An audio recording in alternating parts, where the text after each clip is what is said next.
Boa noite, telespectadores. Aqui é o Roberto Ferrari com mais uma hora marcada.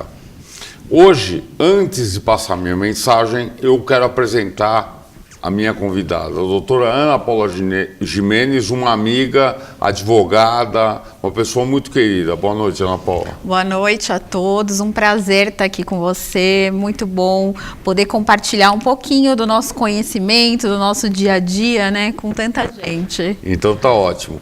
Eu vou passar aquele recadinho de sempre. Primeiro falando sobre a importância de certos assuntos na vida. Hoje eu vou falar um pouco sobre a determinação. Por que a determinação é importante? Porque sem determinação você não alcança lugar nenhum. Você precisa trabalhar muito esse ponto da determinação, acreditar muito no que você faz para você chegar onde você quer.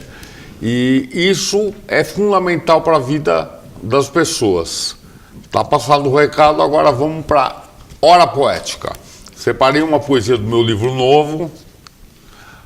Esse livro aqui teve o lançamento, foi um lançamento lindo, lá em São Paulo, e vamos ler uma poesia para vocês. Chama-se Juramento.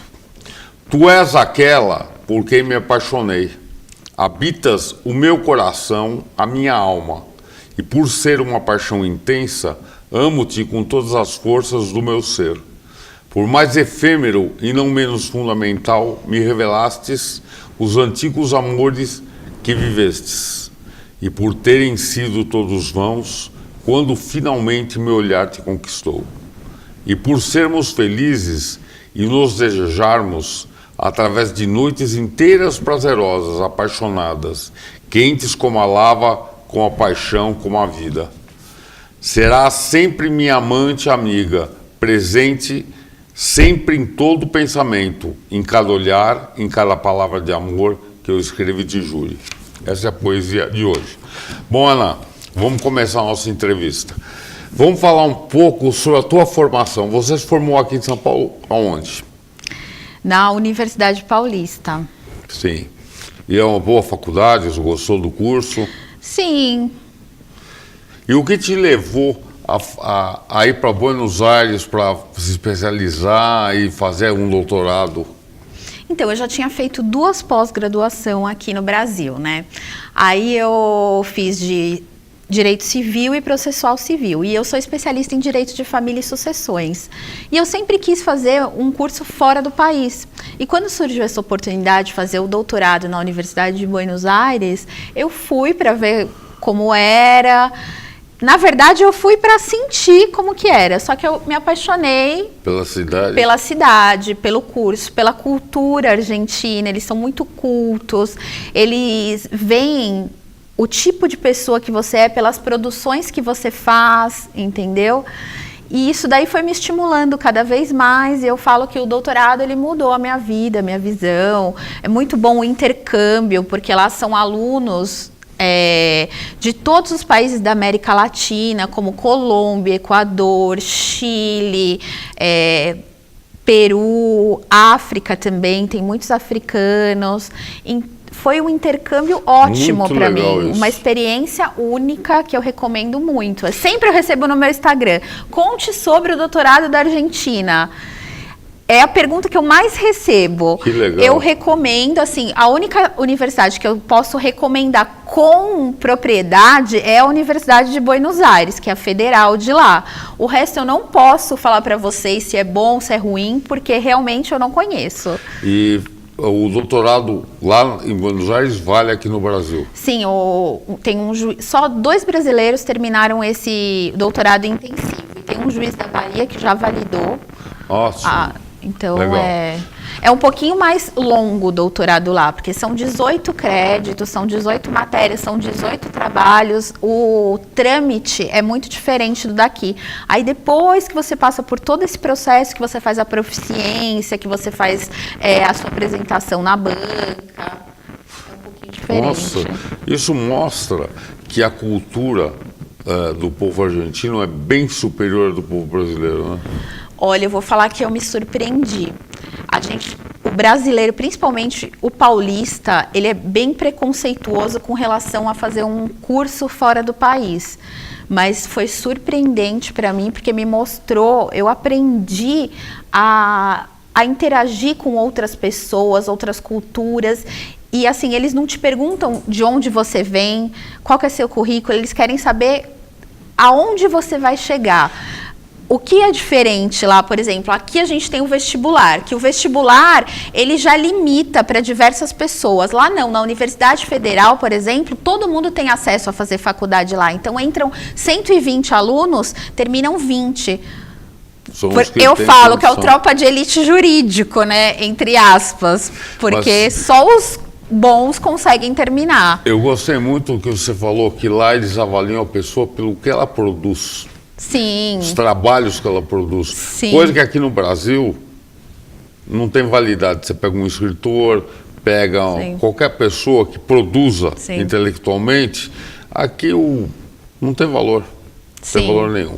Bom, vamos começar. Eu queria perguntar para você, que você faça um pouco sobre guarda compartilhada.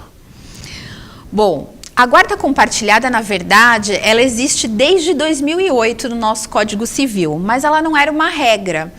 Em dezembro de 2014, ela passou a ser uma regra, porque a presidente Dilma, ela mudou a lei. Então, a regra é a guarda compartilhada, mas há exceções.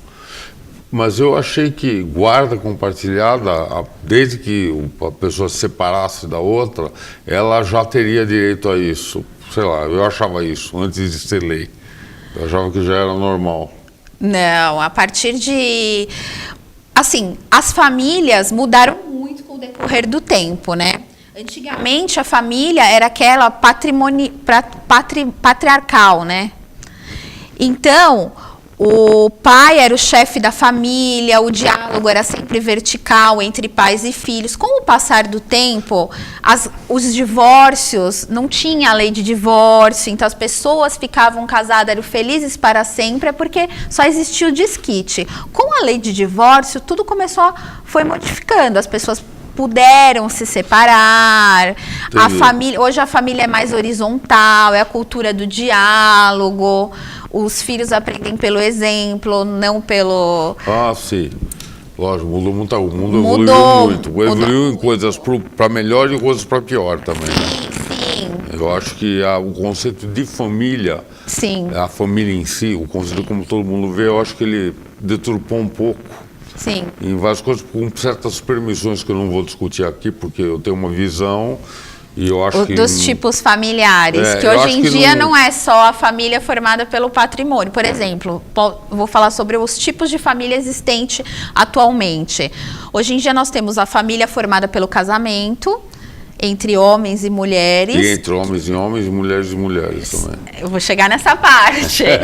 Aí, isso daí são famílias reconhecidas pela Constituição. Então, casamento entre homens e mulheres, a união estável entre homem e mulher também já é reconhecida constitucionalmente. A família monoparental, que é aquela formada por um dos pais com os seus filhos, o outro genitor ou é divorciado ou faleceu. E tem a família homoafetiva, que também pode ser pelo casamento ou pela união estável, que isso daí foi uma construção jurisprudencial, não veio nenhuma lei, interpretaram a Constituição ampliando os tipos de família, porque a Constituição é um rol exemplificativo. E também tem a família anaparental, por exemplo, que são duas irmãs que viveram a vida inteira juntas, não casaram, não tiveram filhos, então elas têm alguns direitos reconhecidos também. E tem agora a multiparentalidade. Essa você vai explicar depois, porque eu nunca vi isso na minha vida. Então, é uma novidade. Isso. E o que é alienação parental? A alienação parental é você programar o filho para repudiar o outro genitor. Entendi. É um abuso psicológico. O alienador, que é quem comete a alienação parental, ele vai programando aquele seu filho através de falsas memórias, através de determinadas condutas descritas pela lei, para que ele repudie o outro genitor. Por exemplo, a mãe que não gosta mais do pai e quer que o filho fique contra o pai. Então ela vai envenenando o menino para ele ficar Na contra verdade, o pai. geralmente o alienador é porque ele tem alguma mágoa, algum ressentimento que não soube elaborar após o final do relacionamento, então ele usa a criança como um instrumento de vingança. Entendi. É que nem aquele caso que eu vi na televisão outro dia, que o cara, para se vingar da mulher, matou o próprio filho. Porque Sim, ele chega ia em estar casa. castigando ela, matando o próprio filho. Como se ele não fosse sofrer com isso. Sim. Em mantidas proporções, é mais ou menos isso. Temos a falsa denúncia de abuso sexual, que muitas mães costumam fazer para afastar aquele genitor. São várias condutas. Tirar o poder parental, denegrir a imagem. A alienação parental, geralmente, ela começa com uma omissão. E a alienação parental, ela ocorre depois que o casal se separa? Ou pode ocorrer? Não, ela pode ocorrer durante o casamento também, não é só... E ela também não é cometida somente pelo pai ou pela mãe, ela pode ser cometida por todas aquelas pessoas que convivem com a criança. Uma tia, uma avó. Sim, até uma babá, por exemplo, todas aquelas pessoas que têm um convívio com a criança. Pessoal, agora nós vamos ver algumas imagens que ilustram um pouco o currículo, a carreira da doutora Ana Paula. E eu gostaria muito que ela pudesse fazer algum comentário sobre essas fotos. Então, aí é onde eu faço o doutorado, na Universidade de Buenos Aires, na Federal. Buenos Aires é uma cidade espetacular, né? Sim, a faculdade é maravilhosa. Além de ser uma ótima faculdade, é linda. Então tá ótimo. Aí são os livros, esses que estão na minha mão, são os livros que eu já participei escrevendo. São 12 livros, mas todos científicos e jurídicos, que por beleza. Enquanto. Inclusive, aí você pode falar um pouco da revista que você... Eu sou diretora de uma revista científica, chama Revista Especializada de Direito Civil. É uma editora argentina. O intuito da revista é levar o direito civil brasileiro para o resto da América Latina. Essa editora está em todos os países e no Brasil a minha é a única revista que tem por enquanto. Então, ótimo. E aí é uma palestra, que eu sou palestrante, num congresso que teve agora em Gramado, que foi o Congresso Mercosul, promovido pelo IBDFAN, que eu falei sobre o direito comparado da guarda compartilhada no Brasil e na Argentina. Poxa, que bacana, hein? Tinha muita gente? Muitos, acho que 900 pessoas. Puxa vida, Ana, que beleza, hein? Parabéns. Obrigada. Bom, agora eu vou chamar o nosso intervalo e nós voltamos na sequência com mais informação para o nosso público.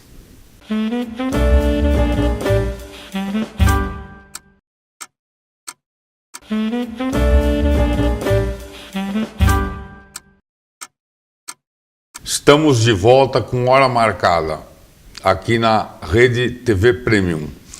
E hoje eu tenho comigo a doutora Ana Paula Gimenez, estamos falando sobre assuntos de alienação parental, guarda compartilhada e outros assuntos que são interessantes e envolvem muito o direito de família.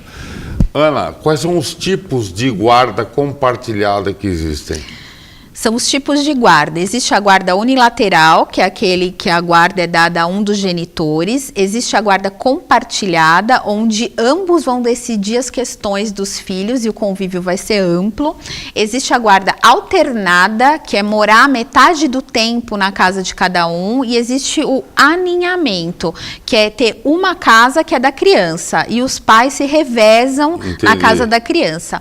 No Brasil, a guarda é compartilhada ou unilateral, entendeu? As pessoas costumam confundir a guarda compartilhada com a guarda alternada. A guarda compartilhada, o que é compartilhado? É a gestão da vida da criança. Então, o tempo de convívio, ele deve ser o mais equilibrado possível, mas ela vai ter uma residência fixa com aquele tempo maior de convívio com ambos os genitores. Entendi. Agora, você acha que qual desses tipos de guarda é mais prejudicial para o desenvolvimento da criança? Eu sei qual que é o melhor para o desenvolvimento da criança, que é a guarda compartilhada. Mas desde que os pais tenham Admite-se a guarda compartilhada quando os pais não têm um bom relacionamento, mas quando os pais têm um bom relacionamento, é melhor, né? Sempre, o que eu sempre falo, as pessoas se separam, o ex-casal era um casal conjugal, esse deixa de existir, mas o casal parental, que são o casal de pais, esse continua existindo para o resto da vida. Com certeza, não é porque você separou do seu marido, Sim. ou eu me separei da minha mulher, que meu filho também não é mais meu filho. Sim. Isso vai continuar para sempre, né? Sim. O que as pessoas elas têm que deixar as mágoas, os ressentimentos da separação de lado e colocar a criança em primeiro lugar. Porque quando a gente começa um relacionamento, eu sempre falo isso, que é tipo um bordado. Quando você olha o bordado, é tudo lindo, tudo maravilhoso, mas você só conhece a pessoa, na verdade, quando ela sai da sua vida. Que eu falo que vira o bordado. Entendi. Já viu o bordado virado? É aquela horrível. confusão, é horrível. Então, divórcio é um período difícil em que as crianças devem estar preservadas. As pessoas têm que ver o ex-cônjuge como seu ex-marido e como sua ex-mulher. Entendeu? Se você ficar vendo isso para o resto da sua vida, você vai trazer à tona as coisas do seu relacionamento. Então, você tem que ver simplesmente como o pai das minhas filhas, a mãe das minhas filhas, dos meus filhos, entendeu? E tocar em frente. E preservar a criança, porque criança, é óbvio que elas querem ver os pais juntos, mas nem sempre é possível, né? Nem sempre. Nem sempre. E a criança, por estudos, a criança sofre menos do que os adultos. Ela tem uma resiliência maior, entendeu? Pensei que ela sofresse mais por estar longe do pai. Às vezes... Sim, no começo porque ela se sente culpada, ela sente falta daquele genitor que foi embora de casa. É normal isso. Cria um vazio na casa, sim. Né? Na vida dele, né? Sim. Não é fácil, mas fazendo da maneira correta, é suportável e adaptável. E você acha que a guarda compartilhada ela diminui o efeito da alienação parental com o tempo? Ela diminui porque assim, a criança, conforme ela for tendo o convívio com ambos os genitores, ela não tem como o alienador ter tanto domínio sobre ela. Entendi. Ela vai fazendo um juízo próprio, né, do que acontece, né, quando é criança. Sim. Ela vendo o pai, a mãe, os comportamentos e ela vai formando... alienação parental, assim, você assiste documentários ou você vê clientes que passaram por esse processo, é uma falta que fica na criança que é para sempre. Então, os genitores que cometem esse tipo de abuso psicológico, eles têm que estar cientes que o principal prejudicado é o filho, não é o outro, o ex-cônjuge. Entendi. São as crianças que mais sofrem. Lógico. Sim. Lógico, as crianças que mais sofrem. Eu acho, inclusive, o seguinte, eu acho que eu nunca tive essa experiência, nem espero nunca ter de guarda compartilhada. Mas nessa guarda compartilhada, te perguntar, os dois cuidam do futuro da criança. E o convívio, como é que ocorre? Um fica um fim de semana, depois o outro fica. Como é que isso é feito? É de comum acordo? Como que funciona? Geralmente, os pais devem acordar como que vai ser regulamentação do período de convivência. Antes chamava regulamentação da visitação, a guarda-regra era unilateral, porque aquele que não tinha guarda visitava a criança a cada 15 dias e metade das férias e feriados. Hoje em dia, é regulamentado conforme a dinâmica da família e conforme os compromissos da criança, mas eu enxergo a guarda compartilhada como uma base de residência física. Entendi. Tá? Você falou que no Brasil é a guarda compartilhada, né? E aquele outro caso que você estava falando que também tem no Brasil, com os pais se separam. Aninhamento não tem no Brasil. Difícil. E aquele outro caso que alternada? Tem gente que fala que a compartilhada é alternada, mas eu não acho. Né? Sim, porque a criança fica com um duplo referencial. Então tem uma parte da doutrina menor que acha que é o ideal, mas a maioria considera uma residência fixa, só que um convívio grande, porque pai e mãe é muito importante. Mas eu acho que a compartilhada é melhor do que essa alternada. Por quê? Se você tem uma residência fixa, Sim. a tua casa é ali. Sim. Então você tem a sua mãe ou o seu pai, não sei quem vai ficar, Sim. como o principal. Tá Sim. lá. Então vem lá o outro, pega fim de semana, leva, passa o fim de semana, passa um feriado e volta para casa. Esse não. Você tem uma casa com a sua mãe e uma casa com o seu pai.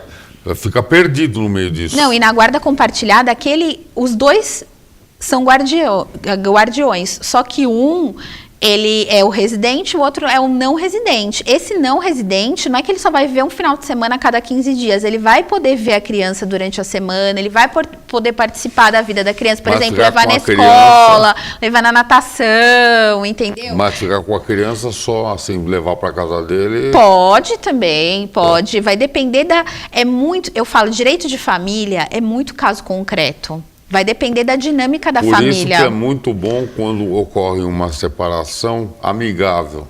Sim, o consensual é a melhor maneira.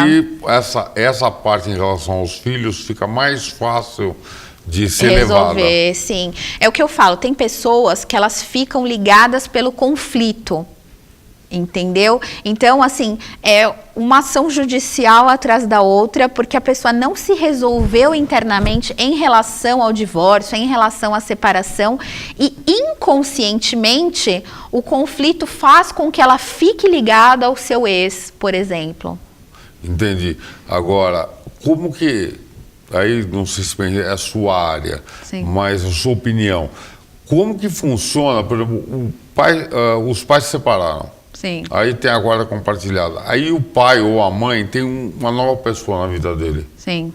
Como é que a criança que vai na casa do pai, que está com uma outra mulher, por exemplo, como é que ele trabalha isso? Então, eu acho que sempre as crianças devem estar em primeiro lugar na vida da mãe e do pai. De ambos os lados. Quando entra uma terceira pessoa, pode ter dois efeitos, entendeu?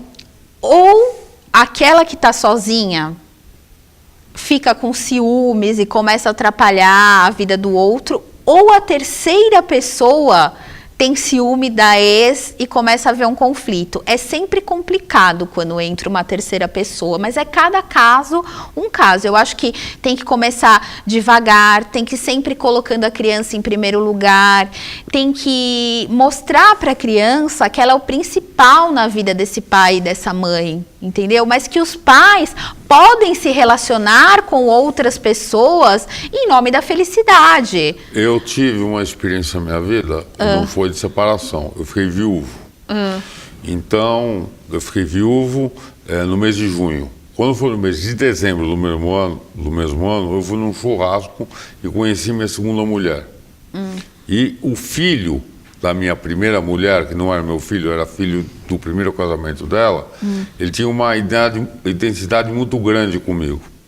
E tudo bem, aí foi, ele até me incentivou, tal. Quando avançou um pouco o relacionamento e ela começou a frequentar a casa, aí ele começou a criar problema, não respeitar, não obedecer. Não, porque isso, porque eu nunca falou você não é minha mãe. Mas eu senti um pouco dessa revolta da criança em relação a uma nova mulher na vida dele, que não fosse a mãe. Sim, pode acontecer. É muita novidade na cabeça da criança. E quando é muito rápido, isso é pior para ela assimilar. Mas tem que deixar claro para a criança que os pais foram felizes enquanto estavam juntos, porque é muito errado. Tem pais que falam assim, nossa, eu sempre briguei com a sua mãe, ou eu sempre me dei mal com a sua mãe, e não sei o quê, só para denegrir o outro genitor, sendo que sempre tiveram um relacionamento bom que apenas não deu certo. O que as pessoas têm que aprender é superar o fim, entendeu? Exatamente, eu concordo plenamente com você. Eu acho que é uma questão de um aprendizado. E tem gente que não consegue. Sim. É aquilo que você falou, a pessoa não está resolvida internamente. Não. Então, e também, até te falo, eu escrevi um livro, terminei agora, que eu vou lançar esse ano, sobre relacionamento. Sim. Como você faz seu relacionamento ser estável, para ele durar. E uma das coisas que eu falo nisso é que a pessoa que entra num relacionamento, ela não sabe, ela não entende que o relacionamento é uma mão de duas vias. Sim. Então, ou é muito egoísmo, ou ela não tem muito amor próprio, se sente insegura, e aí cai nesse erro. Só que ela envolve o filho, e aí vem a questão da guarda, ela não consegue resolver, prefere agredir o marido, Sim. ou o marido agredir a mulher, tal, sem pensar muito no filho. Sim. Relacionamento é reciprocidade, é equilíbrio, como a gente diz no direito sistêmico, é equilíbrio entre dar e receber. Exatamente. Os dois têm que estar equilibrados, entendeu? E eu acho que qualquer problema num novo relacionamento não pode ser passado para a criança. Eu concordo com você, eu acho que é bem por aí. As pessoas têm que aprender que quando uma relação acaba, ela acaba. Sim. Pode até, sei lá, depois de um tempo, não sei se tem condição de volta, Sim. mas pode até acontecer de voltar. Mas naquele momento ela terminou. Então, a melhor coisa para se fazer é pensar no filho ou nos filhos. Sim. E cada um tocar a sua vida, com equilíbrio, com calma e ir tocando. Porque qualquer outra medida vai prejudicar A criança. as crianças. Sim. É esse que é o problema, na minha visão, né? Bom, vou chamar os nossos comerciais e eu já volto.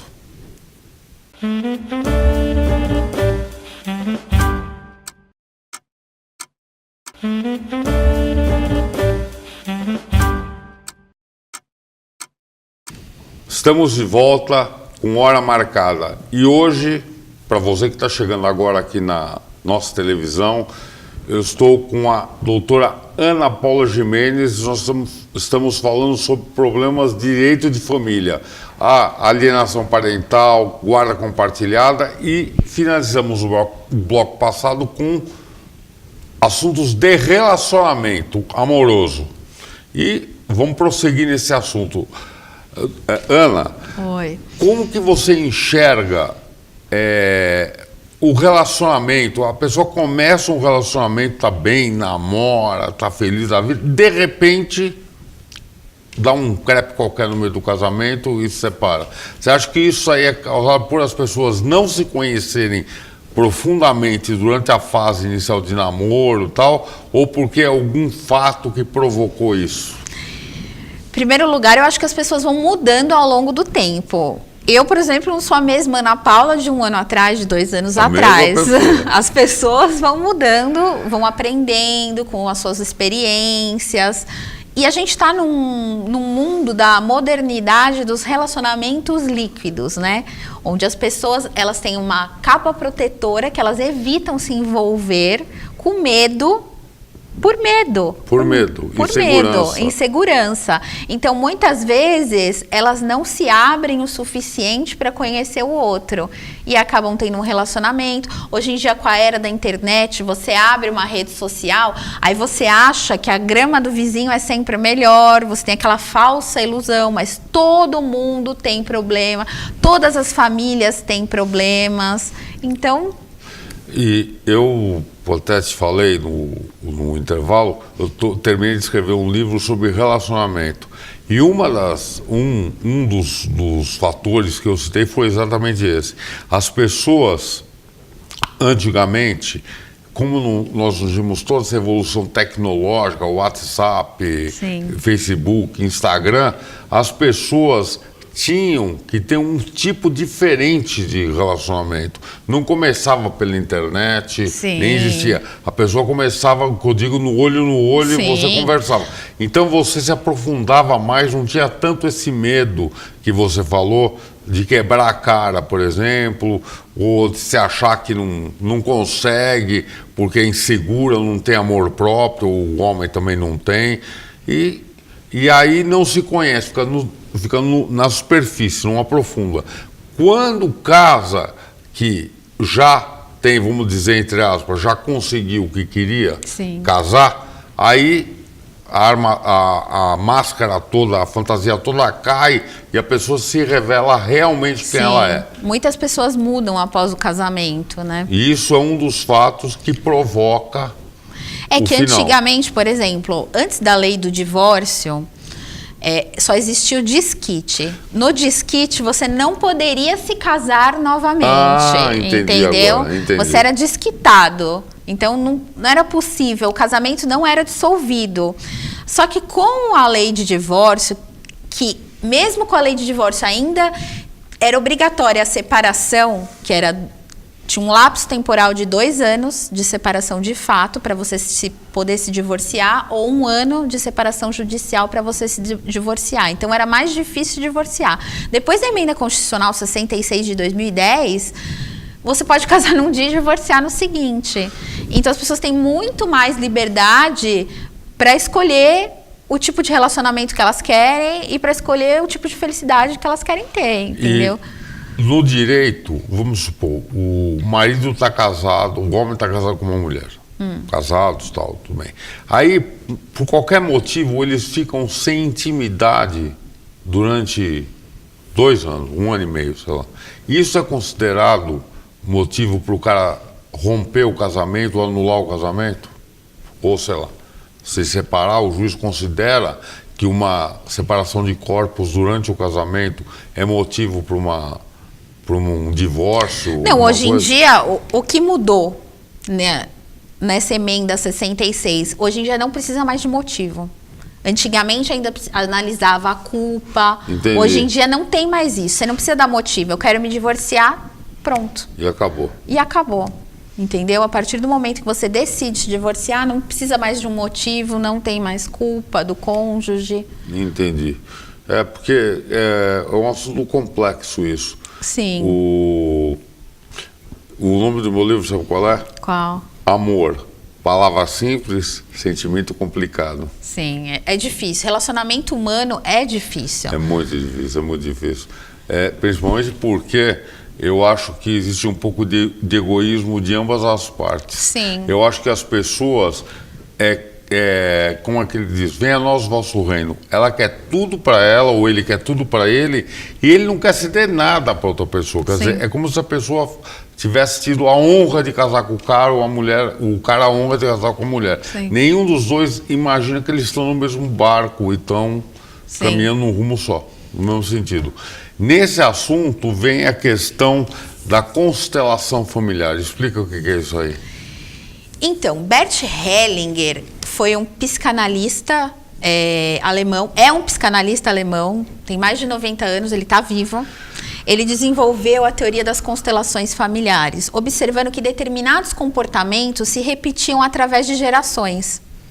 Então, naquele sistema familiar, um comportamento poderia se repetir em gerações futuras, porque ficava um emaranhado. Entendi. E ele desenvolveu 3 leis sistêmicas, que são as ordens do amor, para que não haja esses emaranhados familiares. A primeira lei é a lei de pertencimento. Todo mundo deve pertencer àquela família. Se alguém for excluído, por exemplo, um alcoólatra, aí a família deixou aquele cara de lado, não deu atenção, não comenta com os outros descendentes. Então, em gerações futuras, esse alcoolismo pode ser repetido, a fim de incluir aquele familiar que foi excluído desse sistema familiar. A segunda lei é a hierarquia, ou seja, os que vêm antes precedem os que vêm depois. Um pai não pode querer ser cuidado pelos filhos como um filho, a não ser quando idoso. Mas você já viu pai que fica fazendo drama e não sei o quê. Ou o filho querer mandar no pai.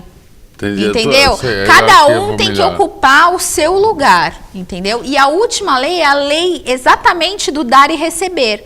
Ou seja, eu tenho que dar na mesma proporção que eu recebo, porque se um dá mais, o outro que recebe e não consegue retribuir, ele tende a sair fora da relação, entendeu? Por exemplo, essa questão da lei número 2, do respeito Sim. e da hierarquia, é uma lei que não existe mais hoje em dia.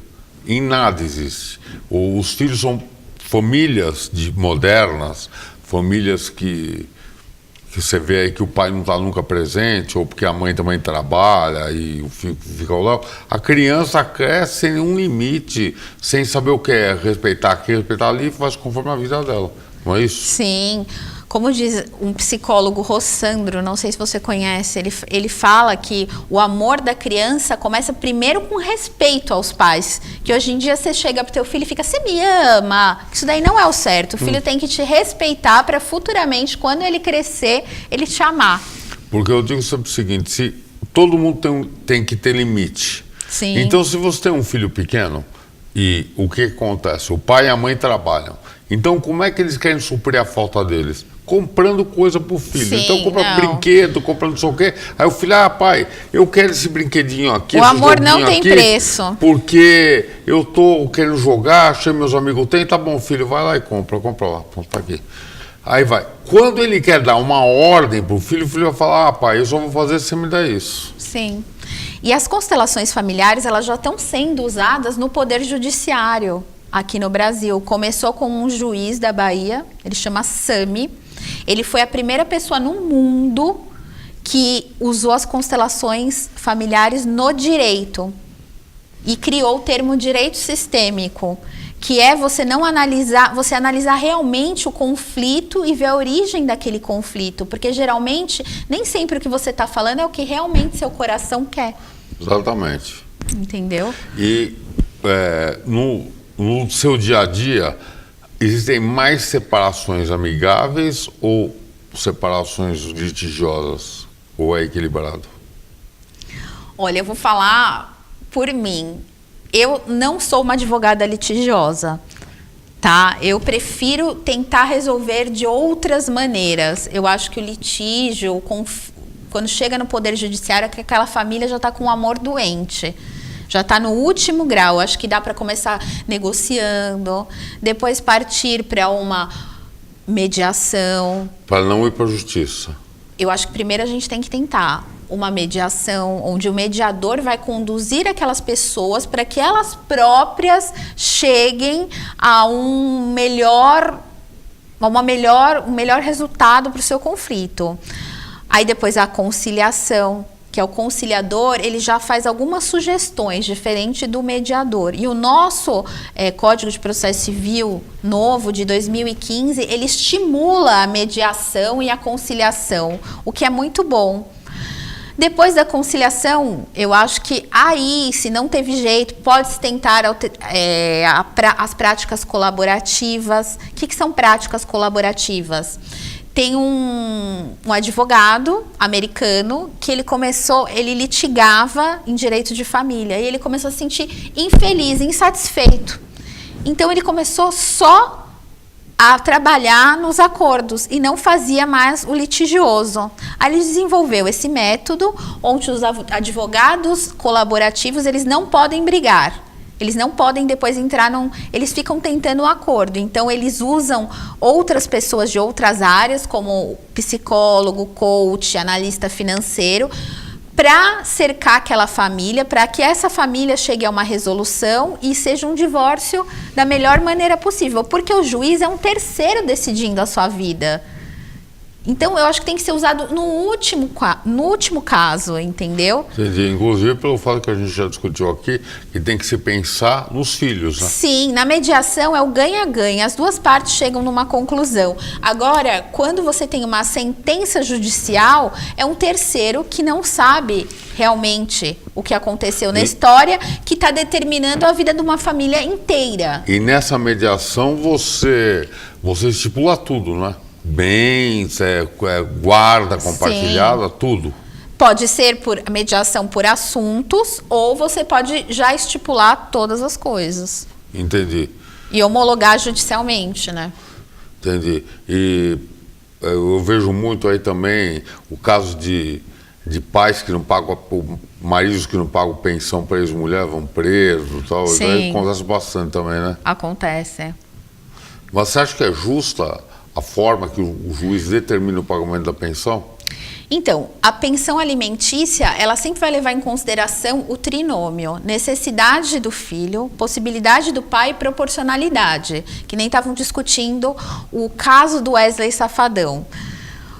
tem que ver, eu não vou dar minha opinião sobre esse caso, porque eu não dou opinião de casos que eu não vi o processo. É muito difícil você dar opinião, mas assim, tem que ver qual que é a proporcionalidade. Por exemplo, necessidade da criança. Vai ver o filho do Wesley Safadão naquela perspectiva, naquele como ele seria, como seria a sua vida se ele convivesse com o pai.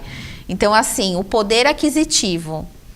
Mas, assim, se tornar uma coisa extremamente desproporcional, entendeu? Por exemplo, R$200 mil por mês. Aí não dá, né? Aí não dá, entendeu? Tem que ter a proporcionalidade também. É que nem o Mick Jagger se separar e o filho dele, a mulher já falou, eu quero R$1 milhão por mês. O que eu falo é que quando o casal não tem filho, a briga recai sobre o patrimônio. Geralmente, né? E quando o casal tem filhos, com o divórcio, a briga recai ou sobre a pensão alimentícia ou sobre relações com os filhos, entendeu? Então tá bom. Então vamos para mais um comercial, a gente já volta.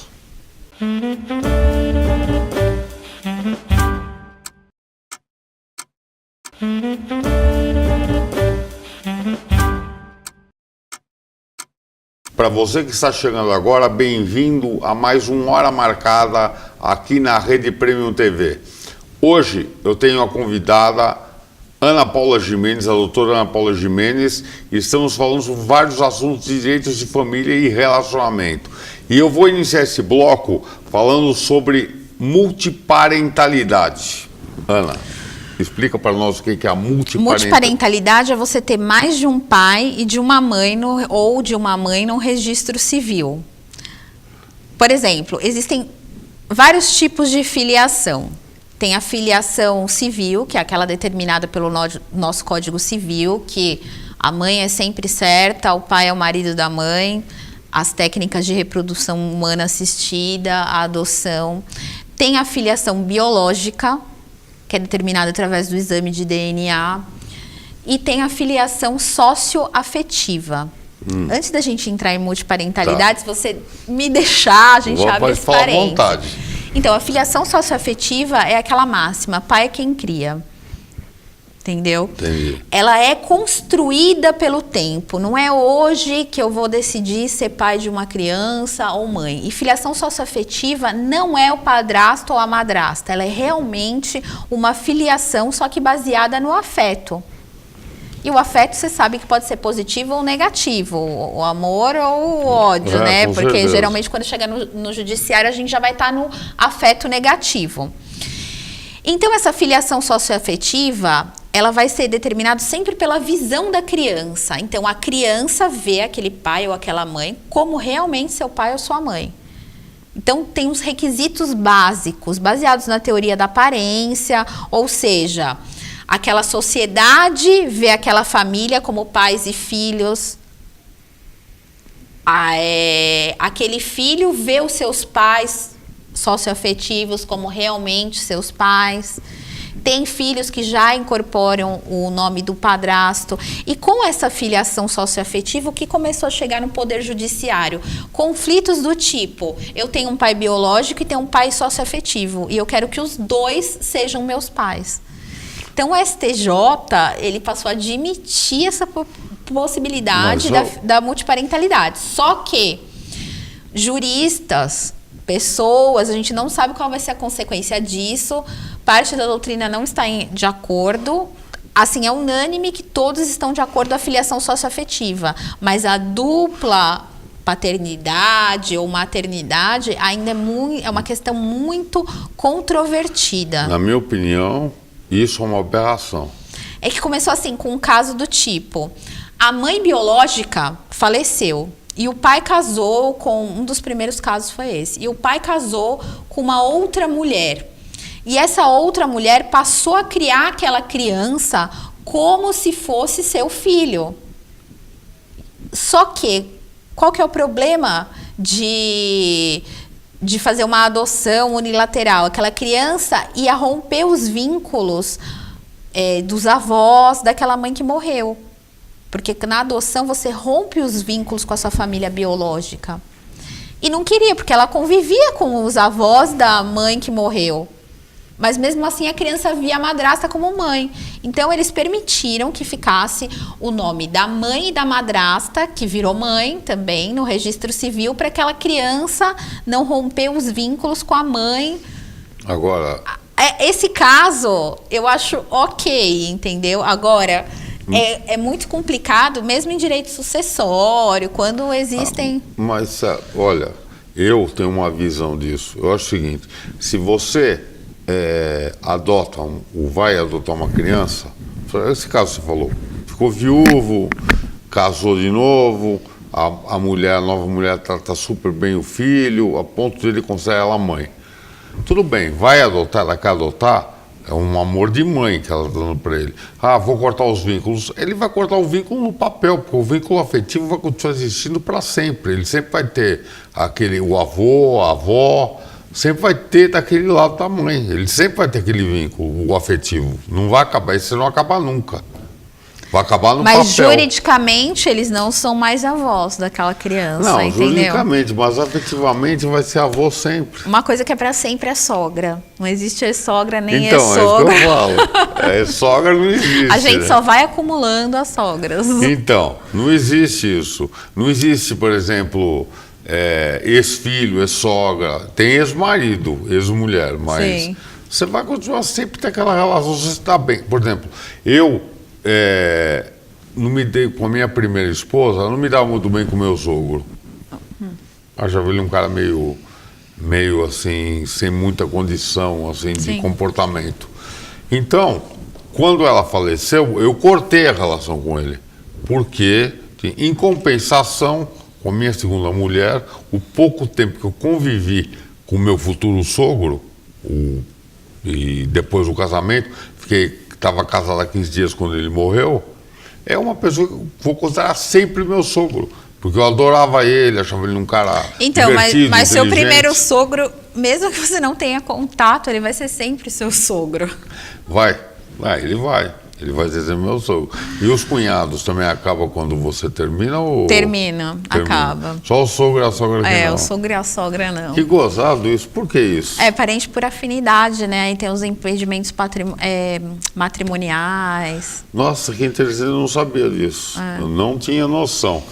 E essa filiação que você falou, você acha que no caso de uma adoção, aqui no Brasil, que às vezes... Não, a filiação socioafetiva ela é diferente da adoção. Não, é isso que eu quis fazer uma pergunta da adoção. A adoção é o seguinte, vamos dizer esse caso, o cara casou, aí a mulher dele morreu, tal, e a nova mulher quer adotar a criança. Isso é rápido ou é lento no Brasil? Porque pelo que eu sei, a adoção aqui é... quando está no cadastro das pessoas que vão adotar, é mais lento. Mas o que eu te falo sempre meus clientes perguntam, quanto vai demorar, doutora? Qual que é o tempo desse processo judicial? Não dá para prever. Cada vara é de uma maneira, cada juiz é de uma maneira. Então, tempo de processo é uma coisa imprevisível. Tem coisas que você pensa que vai ser super rápido e demora, e tem coisas que você acha que vai ser super demorado e é rápido, entendeu? Entendi. Agora vamos ver. Eu tive um divórcio recorde uma vez. Em uma semana, a juíza homologou. Uma semana? Foi rapidinho, hein? Era consensual, não teve audiência. Então foi bem rápido. Foi aqui dessa região. Tá certo. Agora, vamos voltar um pouco no começo, que a gente estava falando da cultura, do estado do país. Eu sempre gosto de abordar esse tema com as pessoas que eu entrevisto, para conhecer as opiniões e as pessoas poderem expressar a opinião delas. O que você acha do país atualmente? Como um local para a gente poder criar uma família, poder ter segurança. O que você acha do Brasil atualmente? Eu acho que o Brasil está vivendo um caos, mas eu acho que o caos sempre vai trazer uma limpeza, alguma coisa melhor. Eu acho que toda crise pessoal, profissional, toda crise é para algo melhor. Então, eu acho que a gente não pode perder a esperança, eu acho que a gente não pode ficar com a mentalidade que nós estamos derrotados. É grave tudo o que está acontecendo, mas eu tenho esperança que melhore. Eu também tenho, só que para melhorar depende do voto popular. Sim, as pessoas têm que ter consciência, né? Assim, a gente tem que ver que a gente só está onde a gente está pelo nosso povo, porque os políticos são representantes do povo. Se eles estão lá é porque o povo quis que eles estivessem lá. Eu vou citar um exemplo. Eu tive em Maceió faz uma semana e pouco. Bom, aí estava num táxi e ele estava me levando para um local onde vende renda e tal, que é um lugar típico lá de Maceió. E aí ele estava me falando que o governador de Alagoas, que é o filho do Renan Calheiros, está fazendo um governo espetacular, terminando muitas coisas, mas que o Renan está por baixo. Então falou que o filho do Renan está já com os municípios todos, que ele já tem 105 municípios, 95 vão apoiar o Renan. Aí a minha pergunta é a seguinte: como que um estado que tem 3 milhões de habitantes pode ter 105 municípios? Eu respondo essa pergunta. Pô, não dá. Não devia ter município nenhum. Sim. Ou no máximo uma administração no interior, porque você tem 3 milhões, 105 municípios, tirando Alagoas, tirando Maceió, que tem, sei lá, 1 milhão de habitantes, sobra 2 milhões. 20 mil habitantes em cada município, para ter prefeito, vereador. Tudo, né? Então, o que acontece... Câmara Municipal. Que nem um cara lá um desses deputados falou que no Piauí, ele quer criar... Piauí, eu acho que é Piauí. Quer criar 4 ou 5 novos municípios. Poxa, no meio do interior que não tem nada. Então, por isso que eu digo, o Brasil... a situação está difícil, mas o Brasil precisa ter uma reforma administrativa e política. E votar nas pessoas certas que vão fazer isso. Nós precisamos de políticos que sejam patriotas e não que sejam pensando em enriquecer. Você não concorda? Sim, lógico. Enquanto a pessoa pensar somente em conseguir o dinheiro para si, não passar a pensar na população, nada muda. Exatamente. A gente muda primeiro a gente, é o que eu acho que tem que acontecer no mundo. As pessoas se conscientizarem do amor ao próximo, do fazer o bem, do fazer ao outro que gostaria de fizesse. E assim, conforme for mudando a mentalidade das pessoas, isso daí vai se espalhando. Tá certo, é o amor. E a política, e vai chegar uma hora que as pessoas vão eleger os políticos que tenham esse pensamento, que pensem na população. Entendeu? Isso aí. Bom, Ana, infelizmente acabou o nosso programa. Foi maravilhoso, eu adorei. Se você quiser dizer algumas palavras para os telespectadores. Eu agradeço o convite, foi muito bom falar um pouquinho, tive que ser breve em vários assuntos, mas foi muito bom conversar com você sobre todos esses assuntos.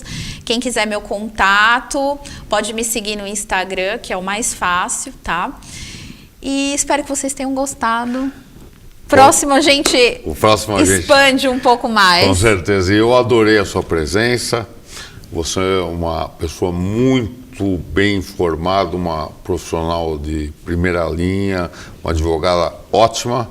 E você está sempre convidada para estar aqui, transmitindo conhecimento para todo mundo, tá bom? Tá bom, obrigada. E para vocês, até a semana que vem, com mais uma Hora Marcada com Roberto Ferrari. Até logo.